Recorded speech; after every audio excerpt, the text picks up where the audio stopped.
Okay, the generation who will inherit this country, now led by the Vice President Benjamin, need to understand that we cannot inherit a divided country. It will take us another 50 years to fix it. The best thing is to force our elders to come together, unite the country, and transition us into peace. And then they leave us a united country that is peaceful. That's the only way we can quickly now use our energy to build the basis for state and nation building that will give us prosperity. But if we allow them to say, I don't like so and so, I don't like so and so, who is not a South Sudanese? What does that mean? And I don't want him. He's not going to work. So the agreement, yes, the government fell. The IO was threatening. There were too many two CNCs and whatever the strategies they want to do. They need to finish it quickly and come back, release Dr. Yek, and release all the trainees, get back to the table so that we can move forward with this transition. I don't say give me democracy. I said stop the war, stop using the young people as tools of destruction, and begin to use young people as tool of construction the country. Let us not use tribes as a tool to divide us. Let us use diversity as a tool to enrich our country and make our country stronger. This is where we should focus in. Those things become as a result of when we do these things. We have agreement, we have election, we have a legitimate government in place. That government will begin to respect the citizens will begin to respect the government. That social contract between the people and the government get renewed, and the faith is built in it, trust is built, so that even if you leave without your gun, you are 100% sure you can go to the market and come back without anything happening to you. And when citizens reach that stage, the guns will fall by themselves. These countries, 6 or 7 countries that America has chosen to close down the embassies, is out of the fact that these countries are not seen as economically viable. Do you understand? For them to invest in. This is why we need to go on the table and clearly have a deal with the Trump administration or the American system, and say, look, we are not what you think we are. Yeah. We can produce this, we can do this, we can do this. Can you come and join here and invest here and invest here? This is where the problem is. Those are the small things of the illegal immigrants being deported, ARC being sanctioned and is promoted, or the issues of wars. These are issues that can be fixed even within 1 or 2 months right now. So Bolmel has a chance. He can become the darling of the United States if he does the correct thing. If he brings now peace instead of warmongering, if he unites the people of South Sudan together and pushes the country towards democracy, he can be given a chance. Even some of these sanctions can be dropped. Ladies and gentlemen, welcome back to The Point, the home of scholars. I am your host, Admiral Carl Gordon. At the Scholars Hub, it's all about information, transformation, and definitely entertainment. On the couch tonight is the most in-demand guest from our audience online. Is none other than a sergeant who has never been promoted since 1990. We don't know why, but most of his comrades in arm call him Unadardit. So, comrade Agel, welcome to the studio. Thank you, Carl, and the viewers. I'm happy to join you. You have really been in demand since we started the program. Finally, they get to have a piece of you today. I'm happy to be here. I'm happy to join them. Okay. Yeah. At the Scholars Hub, we have a tradition. Normally, a guest start by deciphering a proverb for us. And the proverb today is, the strength of a lion is inferior to the might of an elephant. You can decipher it socially, politically for us. And in relation to what is happening. I think that proverb should be reversed. It should be the strength of an elephant. It's inferior to the might of the lion. Don't change our proverb. Decipher it the way it is. Well, if you compare the lion and the elephant, physically, if you look at them, some of us who have seen them both, the elephant is way much stronger physically than the lion. All right. But the lion had a stronger mentality and stronger attitude. And that's why sometimes the lion eats the elephant. Because as soon as the lion sees an elephant, the first thing that comes to its mind is that I find food. But for the elephant, on the other hand, with all this strength, when they see a lion, all they think about is death. Something is coming to hurt me.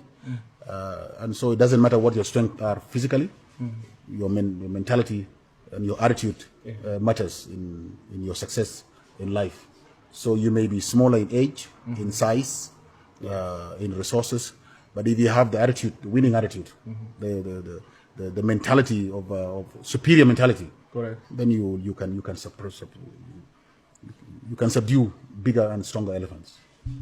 So viewers, however you interpret the your own interpretation, you can just put it on the comment section, and there's no wrong answer and there's no right answer. It's how you interpret the proverb for you. So the liberty is yours to give us your own interpretation. So we are going to segment 2 just right away. The political climate right now in the country is somehow not predictable. It's volatile in our situation with what has been going on. But what do you think are the solutions that will solve the political problems in South Sudan? Thank you very much. It's a straightforward situation.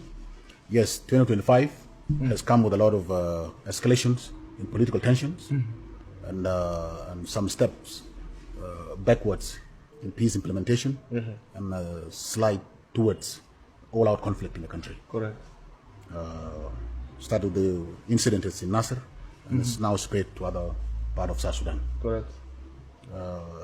The solution is simple, and that is recommitment to the implementation of the revitalized agreement on the resolution of the conflict in the Republic of South Sudan, correct, the RRCs. If the country is to de-escalate, reduce tension, it is simple. First, they need to make a deliberate decision to de-escalate and start with cessation of hostilities. They should stop all the attacks across the country for whatever reason, recommit themselves to the agreement, yes, start dialogue directly between the warring parties or between the parties to the revitalized RCs, yes, with the help of RJMEC and the region and the international community, yeah, and also reverse all the violations that may have been committed in the RCs to try and reconstruct the RCs the way it was so that it can help us transition to the elections in 2026. This is a straightforward way we can diffuse the situation in the country. So do you think it's the solution you've stuck to the implementation of the revitalized peace agreement as your prime solution to it? Do you think it's the only solution that holds weight in matters politics in South Sudan? There are other options, and in politics there are always plan B. But for me, as a person, I see the best available tool we have as a country and as a people is a revitalized RCs. We can let it go. It is the only thing that is keeping everybody together. Yes. From President Salva to all of us here on the You've also talked of international community and so on. You can see some even embassies evacuating the staff, working staff, and even some recently, even some peacekeeping personnel have been withdrawn from South Sudan. Do you think is it because of? Yeah. There are. Is it tied? It is of course tied to the tension and the escalation in violence. Some people believe that the agreement has been thrown out altogether. Some people believe the agreement has collapsed, and the agreement is the only legitimate, is only document. It is the constitution of the country. It is the legitimacy from which the government is standing. It is a normal procedure. When there's a war in a country, you need to reduce your stuff and you need to protect your people and only leave the bare minimum stuff in that country. So do you think this agreement has been thrown out the window? Not yet, but it is there. It is there. There's the actions that we have seen as a citizen are actions that this agreement, they want to throw it. Wisdom dictates that they should hold the agreement together. And if there are things that have been violated, they need to be corrected so that we can rescue the agreement and rescue the country with it together. Correct. That's one of the tools, the revitalized RCs. Of course, there are other tools, which was, for example, the unification of the SPLM, the Arusha Agreement. Those were the two agreements that were reached since the conflict started in 2013. Because it was traced, the conflict was traced back to the differences within the party. And all these revolutionary sisterly parties, the NRM of Uganda, the Chama cha Mapinduzi of Tanzania, and ANC all came together, and we agreed in Tanzania 2015, that we should unify the SPLM, because the SPLM is not just a political party; it's a revolutionary.